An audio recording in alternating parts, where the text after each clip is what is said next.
భారతదేశంలో రైల్వే పరికరాల తయారీ కేంద్రాలు. నెంబర్ 1 చిత్తరంజన్ లోకోమోటివ్ ప్రాంతం, పశ్చిమ బెంగాల్. స్థాపించిన సంవత్సరం 1950లో స్థాపన జరిగింది. నెక్స్ట్ రైల్వే కోచ్ ఫ్యాక్టరీ ప్రాంతం కపూర్తలా, పంజాబ్ రాష్ట్రంలో ఉంది. స్థాపించబడిన సంవత్సరం 1988లో స్థాపించబడింది. Next wheels and axle plant ప్రాంతము యలహంక, కర్ణాటక రాష్ట్రంలో ఉంది. ఇది స్థాపించబడిన సంవత్సరం 1983లో స్థాపించబడింది.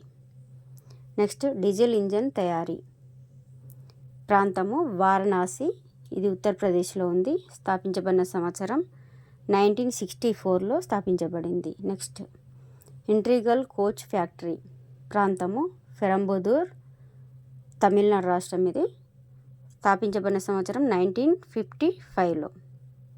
డీజిల్ కంపోనెంట్ వర్క్స్ ప్రాంతము పటియాలా, ఇది పంజాబ్ రాష్ట్రానికి చెందింది. పటియాలా. ఓకేనా? అన్ని ఇంపార్టెంట్ క్వశ్చన్స్ కరెక్ట్గా గుర్తుపెట్టుకోండి. ఓకేనా? ఓకే.